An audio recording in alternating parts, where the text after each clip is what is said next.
Last lecture में हम यहाँ तक पहुँच गए थे जिसमें हमने प्लॉट बना लिया था, हमने ऑफसेट ले लिया था।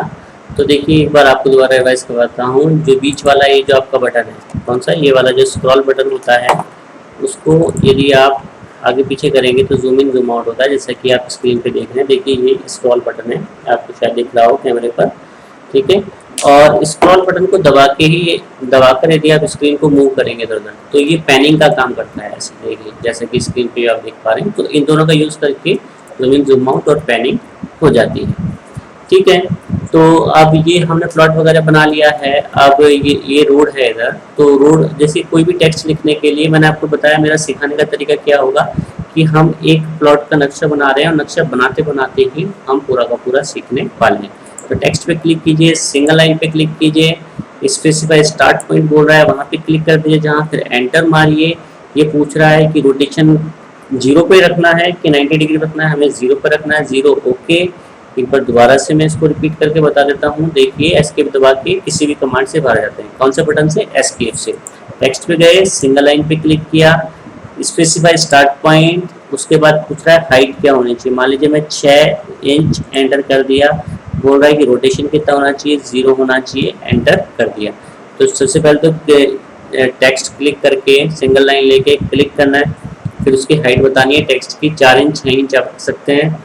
उसके बाद एंगल बताना है 0 डिग्री या 90 डिग्री। तो 0 डिग्री यदि रखना है तो एंटर दोबारा दबा दीजिए, 90 डिग्री रखना है तो एक बार 90 करके एंटर कर दीजिए। तो ऐसे आ जाएगा आपका टेक्स्ट, यूँ आएगा लिखा हुआ, यूँ नहीं आएगा, है ना। तो यूँ आएगा 0 पर, हमें ऐसे चाहिए था तो मैंने कहा 0 पे रखा है।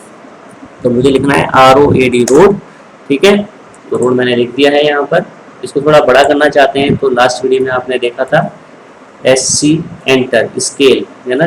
आप स्केल एंटर करते ही SC एंटर करते पूछता है पॉइंट बताओ जहाँ से पकड़ के बड़ा करना है। यहाँ से पकड़ के बड़ा करना है R के एंड से। तो मैंने कर दिया इसको, मान लीजिए 3 गुना, एंटर। तो यहाँ पे लिखा आ गया ये रोड, ठीक है। तो ये हो गया रोड। अब सबसे पहले चलिए हम एंट्री की बात करते हैं। देखिए क्लाइंट ने आपको बोला कि मुझे एक गाड़ी पार्क करनी है, साथ में 2 बाइक भी पार्क करनी है। तो जो गाड़ी होती है नॉर्मली, जो हैचबैक आती है, सेडान आती है, उनकी जो विड्थ होती है 5.5-6 फीट के आसपास उनकी विड्थ होती है, ठीक है। विड्थ तो सही है 5.5-6 फीट, तो क्या 6 फीट का गेट बनाए? नहीं। देखिए यदि 6 फीट उसकी विड्थ है तो दरवाजे भी खुलेंगे, 1.5 फीट इधर से दरवाजा खुलेगा, 1.5 फीट इधर से खुलेगा। और यदि कोई ऐसी गाड़ी है जिसका दरवाजा पूरा 90 डिग्री के एंगल पे खुलता है तो हो सकता है 2-2 फीट और खुल जाए। तो 6 और 4 कितना हो गया? 10 फीट। चलिए 10 फीट में ना थोड़ा कम भी हम गेट खोले तो कम से कम हमें पार्किंग की विड्थ जो चौड़ाई चाहिए कितनी चाहिए? 9 फीट, है ना। तो अब हमें क्या करना है, यहाँ से 9 फीट की पार्किंग बनानी है। तो कैसे बनाए? तो देखिए 2 तरीके हैं। या तो मैंने L एंटर किया, है ना, यहाँ से ली, दीवार के बाहर से मैंने ली और 9 फीट एंटर। देखिए ऑर्थो मोड हमारा ऑन होना चाहिए तभी हॉरिजॉन्टल वर्टिकल लाइन, नहीं तो आड़ी टेढ़ी लाइनें भी आ सकती है। 9 फीट करके ऐसे थोड़ा सा अंदाजे से आगे करके मैंने इसको छोड़ दिया। या तो ये तरीका हो सकता था, ठीक है। या फिर एक बार मैं इसको डिलीट कर देता हूँ। या मैं क्या लिख सकता था? ऑफसेट एंटर, और ऑफसेट की डिस्टेंस कितना दे देता? 9 feet enter. Select object to offset, इस अंदर वाली का मैंने ऑफसेट ले लिया। तो अब देखिए ये कितना बचा? 9 फीट बचा। बाकी आप सोच रहे होंगे कि आगे तक आगे इसको अभी हम काट छाट करते रहेंगे। अभी तो हमने 9 फीट जगह अपनी कैप्चर कर ली। अब यहाँ पे हम आगे, क्लाइंट ने बोला था कि मुझे साहब शॉप भी चाहिए, 1-2 जितनी भी निकल जाए। तो हम 4.5 इंच की वॉल्स का यूज़ करते हुए हम यहाँ पर एक 4.5 इंच की वॉल मैंने ऑफसेट के थ्रू बना दी। तो ठीक है, ये आगे तक है। अब देखते हैं कितनी डिस्टेंस बच रही है। अब देखिए यहाँ पे डिस्टेंस बच रही है इसकी आपकी 18 फीट, है ना। तो अब मैं क्या करता हूँ, एक कमांड होती है ट्रिम कमांड, वो क्यों यूज़ कर रहा हूँ ये आपको समझ में आ जाएगा। मान लीजिए कि आपको दोनों दुकानें बराबर बनानी है, तो या तो आप ऑफसेट लेंगे 18 फीट 10.5 इंच का आधा करके, कि 9 फीट हो गया 10.5 इंच का इतना हो गया, तो 9 फीट इतना इंच पे आप ऑफसेट ले लेंगे। तो उस हिसाब से आप आगे वॉल्स बना सकते हैं, वो शॉप्स बना सकते हैं। नहीं तो मैं क्या करता हूँ, कमांड है ट्रिम, TR, और 2 बार एंटर या 2 बार स्पेस बार दबाना है। या ध्यान रखिए ऑटोकैड में एंटर या स्पेस बार एक ही बात है। तो 2 बार स्पेस बार या एंटर दबाया और मैंने देखिए इसको मैंने यहाँ से एक बार ट्रिम कर दिया, ठीक है, सिर्फ इस वाली को। और भी करेंगे धीरे धीरे, अभी जो काम जितना आप सीख पा रहे हैं उस हिसाब से मैं बता रहा हूँ। तो अब ये देखिए एक अलग से, पहले ये क्या है, ये पूरी की पूरी एक ही लाइन थी, लेकिन अब ये वाली आपकी एक अलग से लाइन बन गई है, ठीक है। तो अब ये लेक्चर लाइन में गई। अब मैंने आपको पिछले लेक्चर में बताया था, आप स्नैपिंग जब ऑन रखते हैं तो आप साइड पॉइंट, मिड पॉइंट, अलग अलग पॉइंट आपके पकड़ में आते हैं। तो अब मैंने कमांड दी L एंटर। मैंने कि इसका 18 फीट 10.5 इंच का मैंने आधा किया ही नहीं, मैंने L एंटर किया और अब मैं पकड़ूंगा इसका मिड पॉइंट। तो अब आप देख सकते हैं, देखिए ये रहा, देखिए ये देखिए लिखा हुआ भी आ गया मिड पॉइंट, ऐसा ट्राइंगल शेप का आता है। यहाँ पे मैंने क्लिक किया और मान लीजिए कि दुकान में बनाना चाहता हूँ 15 फीट लंबी, ठीक है, तो 15 फीट एंटर। तो दुकान की लंबाई तो कितनी आ गई, 15 फीट आ गई। अब दो दुकानें तो उनके बीच में भी दीवार तो होगी, तो ऑफसेट ऑफसेट एंटर। अब यदि मैं 4.5 इंच का इधर ऑफसेट ले लूंगा, इस साइड यदि मैं ऑफसेट ले लूंगा, किधर, इधर जहां मेरा कर्सर है ना, तो थोड़ा सा आप कंफ्यूज मत होइएगा क्योंकि मैं स्क्रीन के सामने बैठा हूँ। तो इधर इधर देख लीजिए आप लोग, यदि मैं यहाँ पर यदि मैं ऑफसेट ले रहा हूँ जहाँ मेरा कर्सर है, तो ये वाली दुकान तो छोटी हो जाएगी क्योंकि पूरी की पूरी 4.5 इंच वाली जो दीवार है इस तरफ ही आ गई।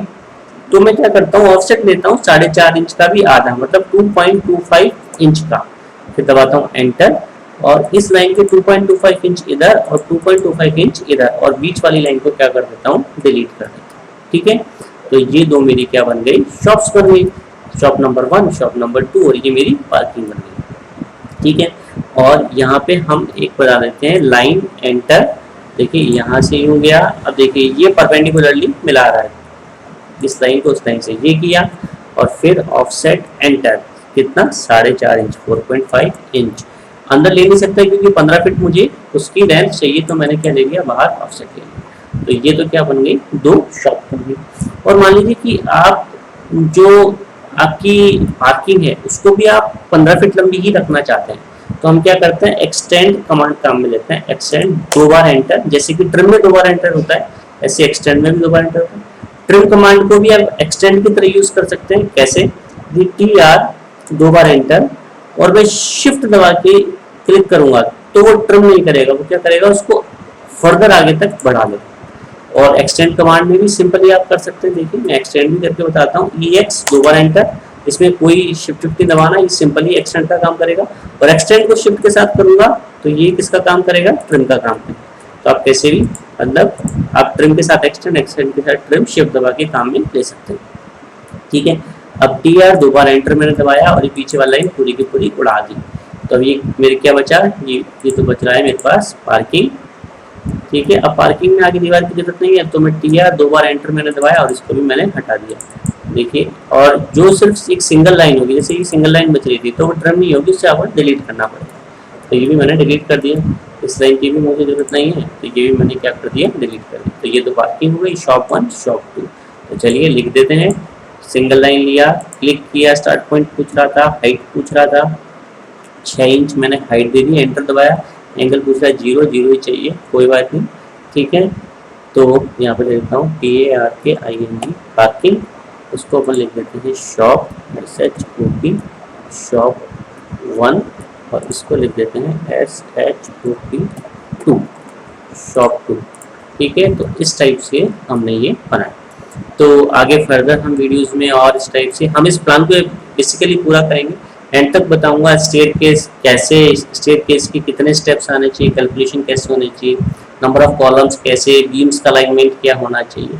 देखिए क्यों जरूरी है, कि आप एक डिप्लोमा इंजीनियर है, छोटा मोटा ऑफिस खोल के आप कहीं पे बैठ जाइए, आप इन नक्शों से काफ़ी कमा सकते हैं। स्ट्रक्चरल डिजाइनिंग वगैरह स्ट्रक्चरल डिजाइनर से, स्ट्रक्चरल इंजीनियर से आप करा सकते हैं, तो प्लानिंग आप कर सकते हैं। और ऑटोकैड सीखने के बाद आप 3ds मैक्स सीख के जो फ्रंट व्यू होते हैं, एलिवेशन बना सकते हैं, इंटीरियर्स बना सकते हैं, बहुत कुछ काम आप इसमें सीख के कर सकते हैं। तो जो डिप्लोमा में जो सबसे अच्छी चीज़ जो आप सीख के जाएंगे that is CE 210, CE 210 subject, मतलब कंप्यूटर एडेड डिजाइन, मतलब ऑटोकैड सॉफ्टवेयर से कैसे बनाना। लेकिन बनाना तो है, तो आप तो यूँ समझेंगे कि भाई ऑटोकैड सीख के तो कोई बना सकता है। सिर्फ ऑटोकैड सीखने से नक्शा नहीं आता, आपको टेक्निकल नॉलेज भी होनी चाहिए, कॉलम्स का अलाइनमेंट आना चाहिए, स्टेयरकेस की कैलकुलेशन आनी चाहिए, बहुत सारी चीज़ें हैं इसके अंदर, है ना। सिर्फ नक्शा बनाना अपने आप में कोई वो नहीं है, टेक्निकल नॉलेज इज मस्ट। तो thank you for this lecture. तो नेक्स्ट लेक्चर में हम इसको और आगे further rooms, hall, kitchen, open और भी हम कुछ चेंजेस करने हैं तो चेंजेस करेंगे। हम सारा का सारा अलाइनमेंट इसमें देखने वाले। Thank you.